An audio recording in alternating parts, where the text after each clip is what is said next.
Y el ministro de Hacienda, Mario Marcel, reveló que hasta ahora más de 1.100 trabajadores públicos han renunciado al gobierno central. Esto tras darse a conocer el informe de Contraloría, el cual reveló que más de 25.000 funcionarios viajaron fuera del país entre 2023 y 2024, mientras estaban con licencia médica. Para profundizar en este tema, estamos junto a Sebastián Pavlovich, ex superintendente de salud. ¿Cómo está, Sebastián? Muy buenos días. Bienvenido. Muchas gracias por la invitación. Bueno, lo primero, con su experiencia, esto que detectó la Contraloría, estos casos que al parecer es solamente un primer titular de la irregularidad que tiene el país en varios ámbitos, ¿era conocido? ¿Habían sospechas? ¿Habían sombras? ¿Usted cuando fue superintendente vio algo de esto? A ver, desde hace varios años se empezó a diagnosticar un crecimiento muy importante en el uso de la licencia médica que no tenía una justificación sanitaria. De alguna manera, algo no cuadraba en el creciente uso de la licencia médica. Y se estimó que efectivamente había un problema de fraude y además un problema de mal uso, que son no necesariamente lo mismo. Varios escándalos, no sé si se acuerdan, una doctora de la televisión famosa que también se vio involucrado y empezaron a surgir una serie de iniciativas para controlar un poco esto. Y también, hay que reconocerlo, había siempre cierta mitología. Oye, todo el mundo lo hace, todos saben que lo hacen, pero de denuncias concretas en general pero se investigaban, pero había un ruido ambiente desde hace varios años. ¿Escuchaba esto de tirar la licencia? Porque es como un concepto arraigado en la cultura popular de Chile. Y en el sector público y el sector privado. ¿Qué importa? Total, me pido una licencia, me consigo una licencia. Efectivamente, es algo que está bastante arraigado, desarrollado, e insisto, no solamente en el sector público. Sebastián, pero bajo su experiencia, ¿cuáles son las falencias finalmente que tiene este sistema? Porque uno ve que en muchos casos hace aguas por varias partes. Si de repente una persona tiene una licencia que le corresponde y se le rechaza, y hay personas que no le corresponde una licencia y que hemos visto en estos varios casos que se la apruebe y que la tiene. Bueno, justamente tú pones el punto que yo creo que pasado esta batalla teníamos que hacernos cargo. En el fondo, obviamente que hay que perseguir los culpables, hay que buscar las personas que han usado fraudulentamente este instrumento, pero también hay que asumir que hay problemas de diseño regulatorio que son los que han permitido que esta cuestión se desbande. Y eso tiene que ver no solamente con el problema del sector público, de la falta de control, de los problemas de la jefatura, de poder sumariar o expulsar a alguien que no cumple con sus funciones, sino que también el diseño de la licencia médica tiene que ver con incentivos que están mal puestos. O sea, primero de partida, los profesionales que tienen derecho a emitir licencia y las personas que tienen derecho a ocuparlas, en realidad lo que hacen es distribuir plata que es ajena, digamos. En el fondo, usted cuando firma una licencia, en el fondo lo que firma es un cheque que otro paga. Y por otro lado, la tasa de reemplazo es muy alta y las diferencias entre la tasa de reemplazo, que es en el fondo lo que tú recibes de subsidio, es muy alto respecto, por ejemplo, a las personas que llevan mucho tiempo con licencia, en el fondo, y que deberían jubilar anticipadamente, por ejemplo. La diferencia entre lo que perciben por licencia médica de salud común y lo que perciben después como jubilación es tan alto que obviamente tienen un incentivo a no jubilarse, sino que a mantenerse bajo este esquema de licencias permanentes. Y en general en el mundo lo que hay es una tasa de reemplazo que empieza a disminuir en el tiempo, hay un tema de carencias, hay una serie de aspectos vinculados a la regulación. O como por ejemplo, los sistemas de seguridad social son los médicos, son los del seguro que financia los que pueden emitir licencias médicas que dan derecho a recibir subsidio. Y aquí en Chile prácticamente cualquier profesional puede hacerlo, incluso, hay datos y antecedentes de que personas desde el extranjero emiten licencias que tienen validez en Chile. Y esa cuestión efectivamente ha generado un mercado negro y ha generado una desregulación y un gasto completamente explosivo, desproporcional para la situación sanitaria del país. Ya, pero usted coincide, Sebastián, conociendo bien el sistema, cómo funciona por dentro y cómo funciona Chile, además, con el reparo que hizo la Contralora el día de ayer de que Chile ya tenía mecanismos para eventualmente detectar esto, cruzar información, pero que los jefes o los jefes de servicio no lo estaban aplicando.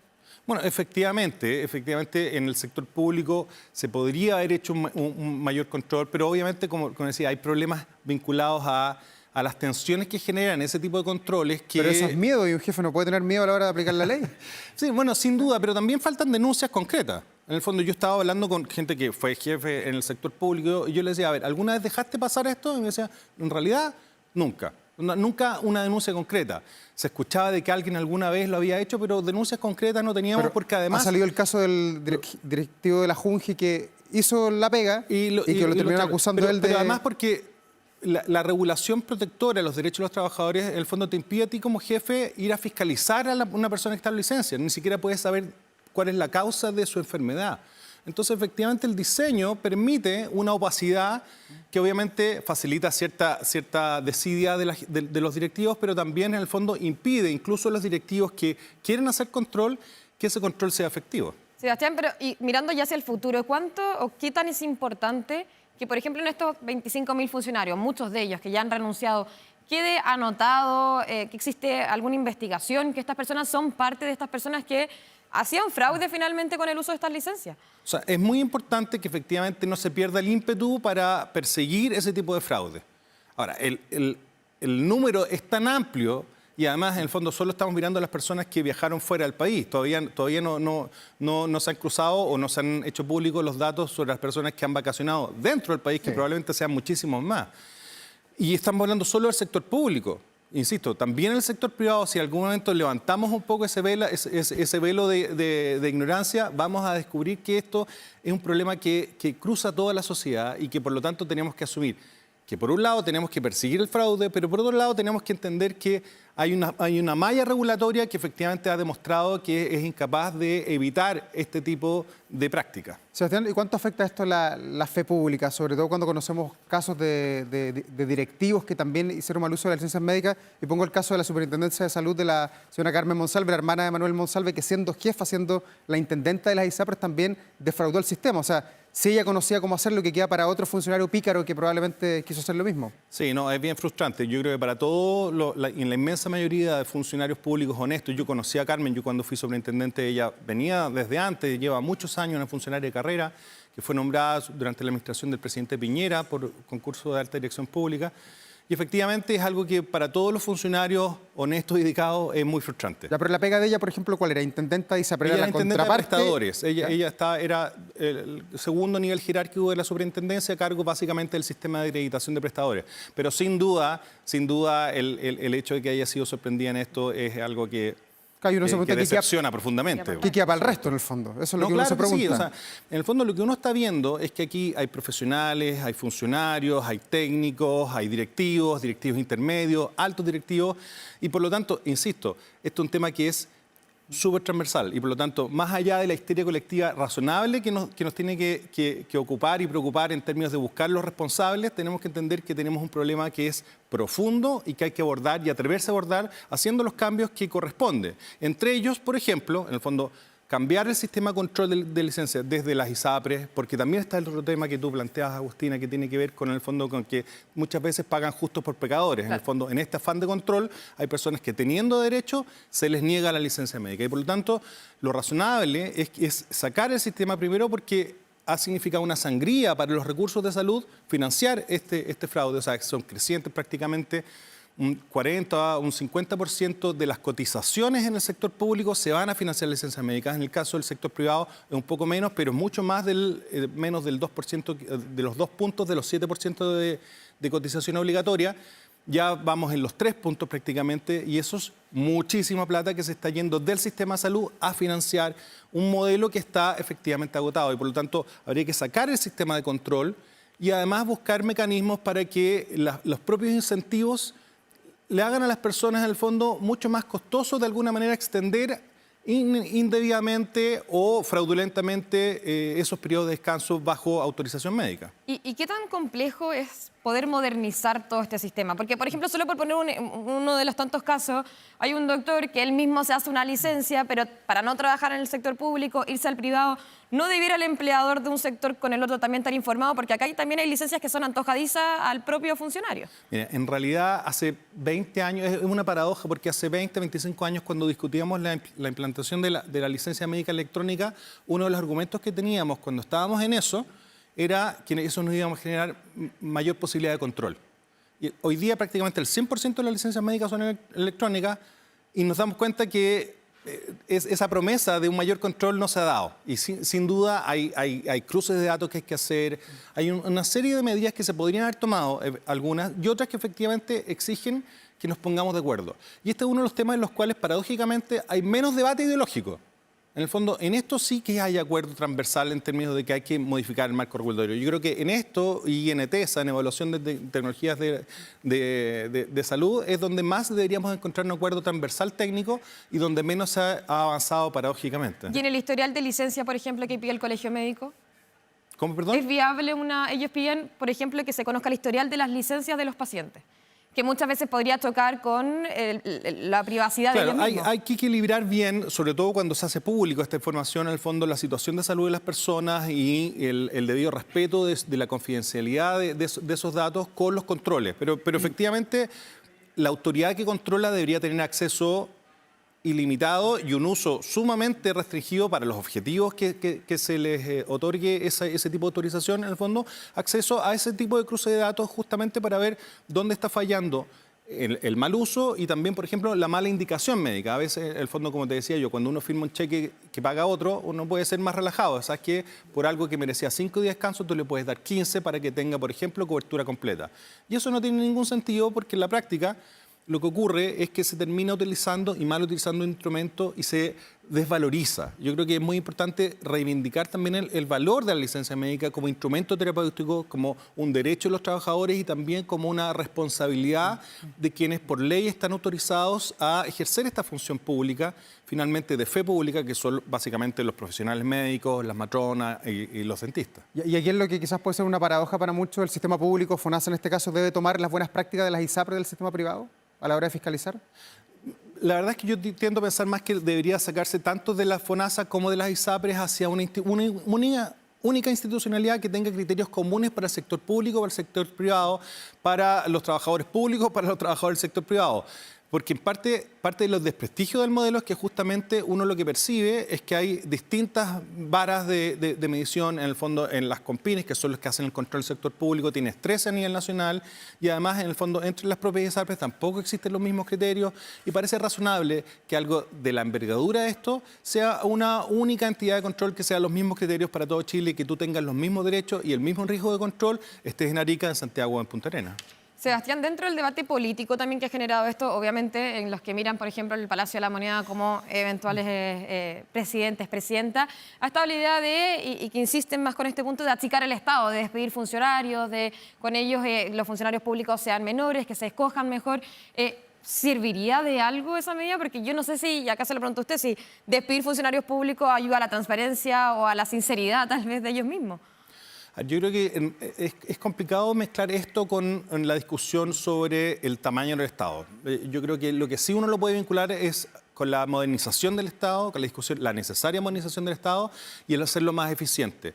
Porque parece evidente que el esfuerzo fiscal que hemos hecho durante los últimos 15 años, por ejemplo, yo me refiero solo a salud, hemos prácticamente triplicado el gasto en salud y nuestra producción, nuestra capacidad de resolver los problemas de salud está estancada todavía. En el fondo, cada hospital nuevo que se inaugura puede inaugurarse con 10, 12, 15 o 20 pabellones y al poco tiempo van a estar funcionando 8, 9, 10 pabellones. Entonces, efectivamente, para quienes pagan impuestos, para todos los chilenos, ya sea IVA o pagan impuestos a la renta, en el fondo lo que perciben es que, en el fondo, estamos todos haciendo un esfuerzo y el Estado no está respondiendo a sus expectativas, a sus necesidades y para el nivel de desarrollo que tenemos. Parece efectivamente que es algo que tenemos que ver no solamente como fortalece, o sea, yo creo que uno fortalece el Estado no solamente haciéndolo más grande, sino que haciéndolo más eficiente. Sebastián, y a la hora de mirar buenas prácticas, buenos ejemplos, ¿con quién nos iluminamos? ¿Hay algún país que esté haciendo bien esto de las licencias médicas? Porque hay un tema cultural, hay un tema normativo. Usted decía que hay transversalidad en opiniones de que hay que reformar el sistema de las licencias médicas y eso puede ser una oportunidad, sobre todo en lo friccionado que está el Congreso. Pero ¿a quién miramos? Se habla mucho de Francia, de Nueva Zelanda. Bueno, en general, ¿cuáles son los modelos? Uno podría mirar casi cualquier ejemplo porque Chile tiene uno de los sistemas más laxos en materia de licencia médica. Entonces, en general...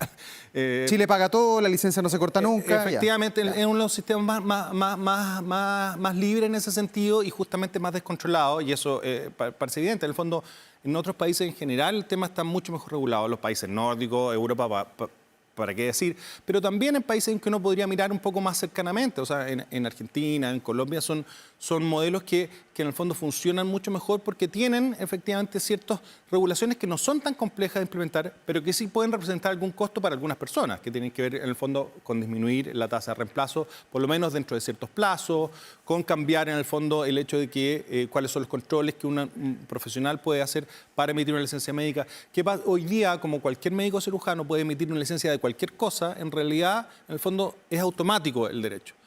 Pero ya cuando se extiende esa licencia, bueno, parece razonable que sea un especialista el que pueda emitir esa extensión de licencia porque, en el fondo, esto se puede extender en el tiempo indefinidamente y puedes tener una persona diagnosticada por un médico general con una patología durante 200, 250, 300 días de licencia.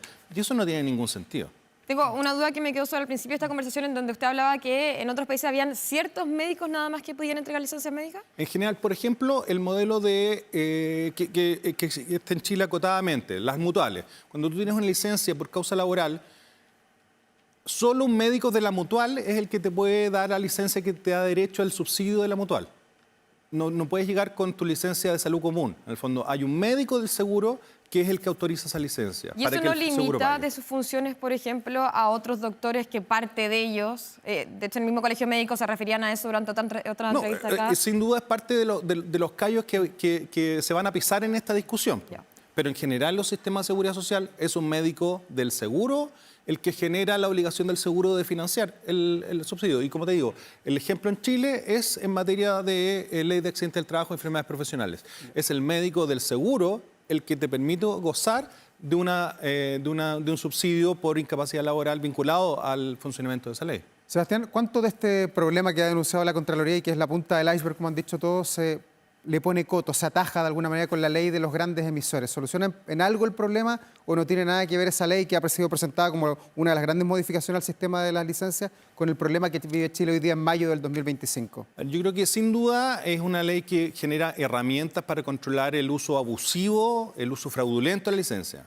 Pero mi impresión es que hay lo que yo comentaba al principio, en el fondo hay un tema de mal uso y de desregulación, en el fondo no hay protocolos. ¿Cuánto es el plazo que tienes tú para recuperarte de una cirugía de cadera, de una cirugía de rodilla o de un resfrío? En el fondo no está establecido los rangos bajo los cuales se pueden mover los profesionales y estamos completamente entregados al criterio de cada profesional. Y por lo tanto, lo que se genera es una dispersión muy importante en el uso de esta herramienta y creo que sin duda por ahí también deberíamos avanzar, no solamente persiguiendo los grandes emisores, que sin duda generen un daño al sistema, pero el mal uso general o el uso desregulado también genera un daño al sistema que incluso puede llegar a ser superior al uso fraudulento.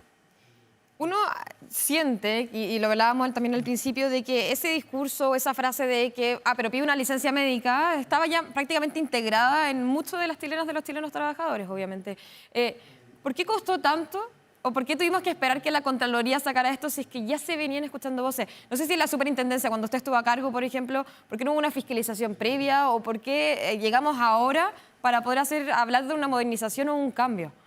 Mira, nosotros hace 10 años, cuando estuvimos en la superintendencia, justamente uno de los problemas que había es que en el debate es que no había datos oficiales generales para todo el sistema. Y nosotros hicimos un trabajo con la Suceso, que es la Superintendencia de Seguridad Social, justamente para generar al menos ese piso mínimo para por lo menos tener claro de qué estábamos hablando en términos de magnitud del sistema. Y eso... No te explico el esfuerzo que significó desde el punto de vista técnico y de poner a trabajar a dos instituciones que acostumbraban a trabajar cada una por separado. Y sin duda el tema lo que pasa es que el tema de la fiscalización de licencias justamente corresponde a la Suceso, a las COMPIN en el caso de la CRM y a las propias Contralorías Médicas de la ISAPRE. Entonces era un ámbito que tiene sus propios organismos de control y efectivamente, bueno, quizás el tema hoy día definitivamente explotó porque hace 20 años el promedio de ausentismo en el sector público de salud era 15, 17 días, hoy día estamos casi en los 34 días. Entonces claramente tenemos un problema que explotó en las últimas décadas, en los últimos 15 años y hoy día el nivel de gasto está completamente desbordado. Entonces, y se lo pregunto también sobre todo porque hoy día pareciera ser que vemos varios ministerios que dicen no, nosotros ya estábamos haciendo un chequeo o nosotros estábamos pidiendo revisión. pero nunca se había hecho nada al respecto, nunca habían saltado las alarmas, considerando que, de acuerdo a diferentes Sí, ministerios... había cierta intuición. Yo te entiendo perfectamente que uno queda con una sensación como, bueno, pero algo se podría haber hecho antes, sin duda. O sea, de hecho, yo hace poco supe que había un convenio entre la Suceso y Policía de Investigaciones desde hace 10 años que nunca se implementó, justamente para hacer ese cruce de datos. Sí, podríamos empezar también a buscar culpables desde esa perspectiva. Pero bueno, en estos 10 años han pasado cosas. En el fondo, pasó una pandemia, pasó un estallido social, ha habido varios gobiernos. En el fondo, hay distintas prioridades que empiezan a surgir y justamente lo que nos suele ocurrir en Chile es que lo urgente termina primando por sobre lo importante y terminamos postergando algunos temas. Así que yo creo que esta es una oportunidad finalmente y que uno tiene que agradecer a Dorothy Pérez sin duda por haber levantado esta piedra, digamos, de una cloaca que finalmente nos impacta a todos, pero por otro lado tenemos que asumir que en nuestra sociedad la corrupción está mucho más extendida de lo que quisiéramos reconocer. Y parte del trabajo que tenemos que hacer es asumir eso y no volver a poner la piedra, sino que efectivamente limpiar y tomar las medidas regulatorias que impidan justamente que esto se siga extendiendo. Sebastián, lo último, antes y ahora, con su experiencia, con lo que vienen hoy día los directivos para el Estado de Chile a través de sus organismos de salud, la superintendencia, entre otras, ¿qué tan complejo es enfrentarse con los doctores, con los médicos en Chile? Bueno, los médicos son un grupo corporativo importante que tiene mucho que decir, que tiene mucho que aportar, pero también, en el fondo, como cualquier grupo de poder, va a ejercer su poder. Y lo vimos en la discusión hace 3 semanas, en el fondo, con una inserción en el diario, justamente rechazando los controles que se están empezando a desarrollar justamente para los emisores masivos. Y cuando uno ve la forma, el discurso, la forma en que terminan las amenazas que están, uno se da cuenta en el fondo que está enfrentando a un poder, en el fondo que tiene una historia en Chile efectivamente de ejercer ese poder y que por lo tanto lo que corresponde es no solamente coraje, sino que también capacidad de disuadir y llegar a acuerdos razonables, porque esto tampoco se trata de hacerlo contra los médicos. En el fondo, los médicos que están involucrados en esto son un porcentaje minoritario, así como los funcionarios públicos que han hecho uso fraudulento de esto son minoritarios, también los médicos que se prestan para eso son minoritarios.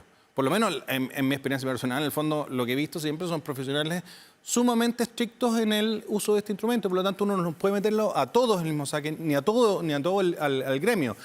Y sin duda, esto tiene que hacerse también con los profesionales. Pero obviamente que va a haber tensiones. Si en el fondo es parte del debate que viene y que esperamos que venga justamente, no va a estar liderado en tensiones. Esto no nos vamos a poner a tomar de las manos a cantar Cumbayá. O sea, en el fondo aquí va a haber un debate sobre poder, sobre cómo se ejerce ese poder, ese rol de fe pública y cuáles son los límites para ese ejercicio. Y eso sin duda puede causar algún tipo de escozor en algún momento. Sí. Claro. Bien, un debate que vamos a estar muy atentos, por supuesto, cuando se ponga sobre la mesa. Sebastián Pavlovich, ex superintendente de la salud, muchas gracias. Encantado, gracias por la invitación. Que esté muy bien, buen día.